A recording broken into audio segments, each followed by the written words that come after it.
ചാലക്കുടിയിൽ പുലിഭീതി തുടരുകയാണ്. വനംവകുപ്പ് കൂടുവെക്കുകയും പരിശോധന ശക്തമാക്കുകയും ചെയ്തിട്ടും പല ഭാഗത്തും പുലിയെ കണ്ടതായി ജനങ്ങൾ പറയുന്നു.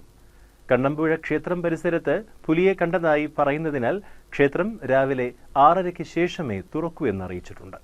നഗരത്തിൽ കണ്ട പുലിയെ പിടിക്കാനായി കണ്ണമ്പുഴ ക്ഷേത്ര പരിസരത്ത് കൂട് സ്ഥാപിച്ചു. തെക്കേടത്ത് മനയുടെ വളപ്പിലാണ് കൂട് സ്ഥാപിച്ചത്. ഇരയായി ആടിനെ കെട്ടിയിട്ടുണ്ട്. കൊരട്ടി റെയിൽവേ സ്റ്റേഷൻ പരിസരത്ത് നേരത്തെ സ്ഥാപിച്ചിരുന്ന കൂടാണ് ഇവിടേക്ക് കൊണ്ടുവന്നത്. മംഗലശ്ശേരിയിൽ മറ്റൊരു കൂടുണ്ട്. 24-ന് പുലർച്ചെയാണ് ഐനിക്കാട്ടുമഠത്തിൽ ശങ്കരനാരായണന്റെ വീട്ടുമുറ്റത്തുകൂടി പുലി നടന്നുപോകുന്ന ദൃശ്യം CCTV-യിൽ കണ്ടത്. കൂടിന് സമീപത്തേക്ക് പോകുന്നതിന് വിലക്കുണ്ട്. 24-ന് ശേഷം ആരെങ്കിലും പുലിയെ കാണുകയോ CCTV ക്യാമറകളിൽ പുലിയുടെ ദൃശ്യം പതിയുകയോ ചെയ്തിട്ടില്ലെങ്കിലും ജാഗ്രതാ നിർദ്ദേശം തുടരുകയാണ്.